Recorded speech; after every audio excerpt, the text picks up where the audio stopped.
네, 안녕하세요. 멘탈의 전문가의 철영입니다. 네, 주 후반 중요한 분기점을 앞두고 있는 이번 주는 초반부터 분위기가 나쁘진 않습니다. 미국 증시는 3대 지수가 모두 소폭 상승했고 암호화폐 시장도 비트코인이 다시 38,000달러를 뚫으며 전체적으로 강세를 보였습니다. 일단 이번 주는 목요일, 금요일이 정말 중요한데요. 목요일에 운명의 PCE 발표가 있죠. 12월 FOMC 이전 마지막 발표하는 PCE 물가라 더욱 중요합니다. 현재 시장은 물가가 의미 있게 하락할 것으로 예상하고 있습니다. 전체 물가는 지난번 3.4%에서 0.3%포인트 떨어져서 3.1%까지 내려가고 근원 물가 역시 지난달에 3.7%에서 이번 달에 3.5%까지 떨어질 것으로 보고 있습니다. 만약 예측대로라면 물가가 확실하게 하락하고 있는 것이죠. 시장의 이러한 전망을 읽기라도 한 듯 오늘 크리스토퍼 월러 연준 이사가 경기와는 상관없이 인플레이션 하락이 계속된다면 금리 인하를 시작할 수 있다면서 주요 연준 의원 입에서 처음으로 금리를 낮출 수 있다는 발언이 나왔습니다. 이것은 매우 큰 의미가 있는데요. 그동안은 비둘기파적인 발언이라고 해봐야 금리 더 안 올릴 수 있다, 조금 더 지켜봐야 한다 정도의 수준이었지만 오늘은 처음으로 금리를 낮추는 것에 대한 얘기가 나온 것이기 때문에 더욱 그렇습니다. 시장은 이것을 곧바로 반영했는데요. 10년물 채권 수익률은 오늘 더욱더 큰 폭으로 하락하면서 이제 4%를 향해 내려가고 있습니다. 금리 인하 예측 시기는 내년 5월이 전체 의견 중에 절반에 달하고 있습니다. 그리고 이러한 긍정적인 전망을 계속 유지시켜주기 위해서라도 목요일에 발표될 PCE 물가가 정말로 중요해지는 것이죠. 만약 여기서 예측과 어긋나는 높은 물가가 나와버린다면 모든 기대는 물거품이 되어버릴 테니까요. 그리고 PCE 물가 발표 바로 다음 날 파월 의장의 연설이 있습니다. PCE 물가는 분명 파월의 발언에도 영향을 미칠 것입니다. 만약 시장 기대대로 물가가 낮아지고 있는 게 확인되었다는 전제 하에 파월 의장이 과연 어떤 발언을 할지도 주목이 모아집니다. 최근 파월은 시장이 너무 앞서가지 못하도록 의도적으로 매파적인 발언을 하고 있었죠. 근데 과연 낮은 물가 지표를 보고 나서도 그렇게 발언을 할 수 있을지 흥미롭게 지켜보면 될 것 같습니다. 만약 파월까지 크리스토퍼 이사처럼 비둘기파적인 발언을 한다면 그땐 12월은 산타 랠리의 한 달이 될 가능성이 매우 높습니다. 만약 파월이 지난번 발언과 큰 차이 없는 매파적인 입장을 보인다면 그땐 12월 13일 있을 FOMC 회의가 산타 랠리를 결정할 분수령이 될 것 같습니다. 그리고 크리스토퍼 월러 이사의 발언처럼 경기와 상관없이 금리 인하, 즉 유동성의 확장이 엄청나게 중요하게 작용하는 자산이 하나 있죠. 그것은 바로 비트코인입니다. 경기에 대한 걱정이 여전히 남아있는 주식과 다르게 비트코인은 유동성이 가격을 결정하는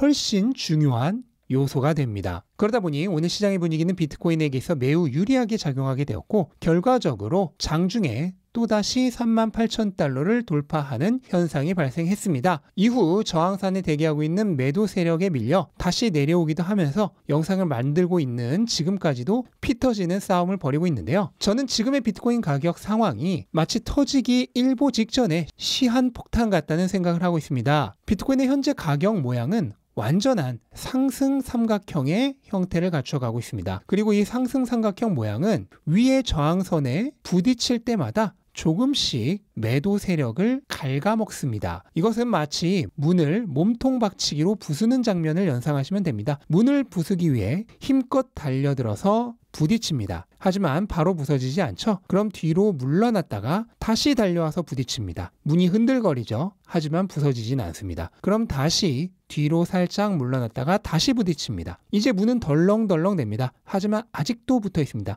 그리고 다시 달려와서 부딪힙니다. 이제 거의 부서지기 일보 직전입니다. 만약 또 한 번 달려와서 부딪히게 되면 결국은 부서지고 말겠죠. 그것과 거의 같은 형태라고 보시면 됩니다. 그리고 지금 비트코인의 매수 세력은 여러 차례 몸통 박치기를 통해 저항선을 거의 부수기 일보 직전의 상황입니다. 만약 여기서 성공적인 돌파를 해낸다면 그렇다면 바로 위에 있는 저항 영역대인 4만 달러까지는 순식간에 상승이 가능할 것으로 생각됩니다. 그리고 뚫어낸 저항선은 이제 지지선으로 바뀌게 되죠. 땅 따먹기로 치면 매수세가 매도 세력의 영토를 마켓을 먹어버린 게 되는 것입니다. 만약 이대로라면 10월에 이어서 11월도 상승으로 끝나게 될 가능성이 아주 높습니다. 그리고 그렇게 된다면 12월도 상승할 가능성이 굉장히 높죠. 기존 비트코인의 역사에서 10월과 11월이 모두 상승으로 끝났던 달에는 여지없이 12월도 강하게 상승할 가능성이 압도적으로 높았습니다. 비트코인은 초창기에 제대로 된 가격조차 형성되지 않았던 2013년을 제외하고는 10월과 11월에 모두 상승했을 때 12월에 무조건 올랐습니다. 심지어 평균 상승률은 무려 32%에 달합니다. 시장을 많이 겪어보신 분들이라면 이런 시즌적인 경향성이 예상외로 단기적으로는 잘 들어맞는다는 것을 이미 알고 계실 겁니다. 그렇게 산타가 다녀갈 12월을 지나고 나면 2024년부터는 이제 비트코인은 본격적인 슈퍼사이클에 들어가게 됩니다. 내러티브는 여러 차례 설명드렸죠. 매번 폭발적인 가격 상승을 불러온 반감기로 인한 공급 쇼크, 비트코인 가격 결정에 중대한 영향을 끼치는 유동성의 확장으로 인한 수요 쇼크, 마지막으로 현물 ETF 승인에 따른 기관들의 대규모 채택이 기폭제, 촉매제가 되면서 가격이 폭발하는 슈퍼사이클이 시작될 것입니다. 거의 비슷한 의견을 내놓고 있는 스탠다드 차터드 은행의 경우도 내년 말 비트코인 10만 달러 이상으로 갈 것이라는 기존의 전망을 그대로 유지했습니다. 스탠다드는 내년 1분기에 현물 ETF가 승인되면서 기관 투자자가 진입을 시작하고 4월에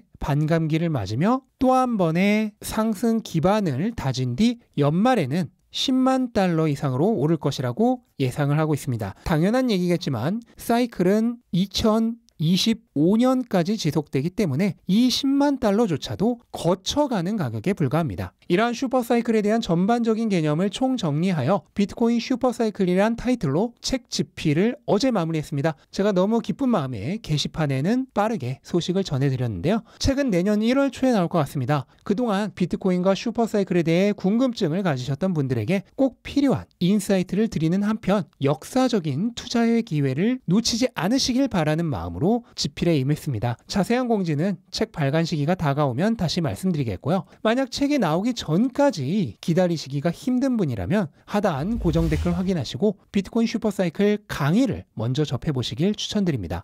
책이 훨씬 싸니까 그냥 책 보는 게 이득 아닐까요? 라고 생각하실 수도 있지만 당연히 똑같지는 않겠죠? 책은 이론을 중심으로 비트코인과 사이클에 대한 개념에 대해 정리한 이론서라면 강의는 슈퍼사이클을 이용하여 2년 안에 경제적 자유를 얻을 수 있는 투자의 기술을 담은 구체적인 투자 방법이 포함된 실전서입니다. 강의를 보신 많은 분들이 2년 안의 경제적 자유가 정말 허튼 소리가 아니라 진짜로 달성 가능한 목표라는 점에 대해 많이 공감하고 계십니다. 이번 슈퍼사이클은 인생에서 몇 번 발견하지 못할 정말로 큰 기회죠. 꼭 남들보다 한 발 먼저 공부하고 기회를 잡으셨으면 좋겠습니다. 저는 저를 알게 된 모든 분들이 이런 큰 기회를 놓치지 않고 저와 만난 인연으로 부자가 되었으면 하는 바람에서 이 프로젝트를 전파하는데 전념을 다하고 있습니다. 비슈사에 동참하신다면 2년 뒤 지금 내린 이 결정이 인생 최고의 선택이었다는 사실에 감사하면서 자본주의 피라미드의 승리자 그룹으로 올라서게 되실 것이라 강력하게 믿고 있습니다. 네, 그리고 미국 증시에서는 빅테크 중에서 테슬라가 단연 눈에 띄는 하루였는데요. 테슬라는 오늘 11월 30일 사이버트럭의 역사적인 첫 배송 행사를 준비하고 있습니다. 저는 이 행사가 당장 주가에 있어서 큰 의미를 지니지는 않는다고 생각합니다. 계속해서 말씀드리지만 현재 테슬라는 당장의 가격 상승에 너무 목매지 말고 장기적인 관점에서 투자해야 한다는 점을 강조드리고 싶습니다. 테슬라는 기존에도 새로운 패러다임의 변화가 있을 때마다 큰 폭의 가격 상승을 겪었습니다. 모델 S가 처음 나왔을 때, 그리고 모델 3가 처음 나왔을 때, 그리고 모델 Y가 나올 때도 모두 그랬습니다. 그때마다 장기간 숙성 후 퀀텀 점프하는 형태를 반복해 왔고 앞으로도 그럴 가능성이 높다고 생각합니다. 거기에 각각의 시기를 살펴보면 거짓말처럼 그 시점이 일정합니다. 마치 비트코인 사이클을 보는 것처럼 일정하게 비슷한 기간의 패턴을 유지하고 있는데요. 이게 단순한 우연일까요? 저는 우연이라고 생각하지 않습니다. 왜냐하면 기업이 새로운 제품을 내놓으면서 확장을 시도하는 시기는 모두 계획된 것이지 결코 우연히 그렇게 되는 것이 아니기 때문입니다. 따라서 앞으로의 테슬라의 성장과 주가 상승의 시점도 우연이 아닌 기존의 패턴을 따라가는 형태가 나올 것이라 생각하는 것입니다. 우선 내년과 내후년은 사이버 트럭의 발매와 함께 중간 도약을 하는 시점이 될 것입니다. 목표하는 가격 범위는 $200 초반에서 $500 후반까지입니다. 그리고 2027년과 2028년에는 자율주행과 휴머노이드 로봇이 가져올 인공지능의 티핑 포인트와 함께 임계점에 다다른 테슬라의 주가는 그것을 선반영하여 2026년쯤 양자 도약을 시전할 가능성이 높다고 생각합니다. 이때의 상승 범위는 $1,000 이상이 될 것입니다. 물론 이 가격 상승 범위는 순전히 제 자기적인 예상이기 때문에 큰 의미는 없을 수 있습니다만 이러한 가격 움직임의 타이밍들은 결코 우연이 아닌 계획적인 성장의 주기입니다. 따라서 패턴이며 앞으로도 그렇게 될 확률이 아주 높습니다. 그렇다면 지금처럼 가격이 낮은 시기를 괴롭게 생각하실 필요가 전혀 없습니다. 약속된 미래가 기다리는데 무엇이 두렵습니까? 오히려 낮은 가격으로 더 많은 주식을 모을 수 있는 시기가 길어지는 것에 감사하셔야 할 것입니다. 그래야 나중에 더 큰 부자가 되실 수 있습니다. 하루빨리 더 오르기만 바라면서 계속 안절부절할 필요 전혀 없습니다. 그렇게 하는 것은 여전히 기업의 미래 가치를 믿고 투자를 하고 있지 않으며 투기적인 마음으로 투자에 임하고 있다는 반증이기도 합니다. 앞으로도 저와 함께 하시면서 부디 그 마음을 모두 치료하고 가셨으면 좋겠습니다. 네, 그리고 항상 미래를 바라보며 가치에 전념하는 투자를 하셨던 투자계의 전설 중 한 분인 찰리 먼거옹이 오늘 별세했다는 소식이 들어왔습니다. 워런 버핏의 스승이자 동료로서 버크셔 해셔웨이를 이끌며 아주 오랜 시간 전설적인 투자 업적을 남기신 분이죠. 살아있는 동안 수많은 사람들에게 큰 감명과 영감을 주고 떠나셨습니다. 우리도 그와 같이 본질과 가치에 헌신하는 투자자가 되어야 하겠습니다. 찰리 먼거옹의 명복을 빌면서 오늘 영상은 마무리하도록 하겠습니다. 영상 도움되셨다면 구독과 좋아요 부탁드리고 즐거운 하루 되시기 바랍니다.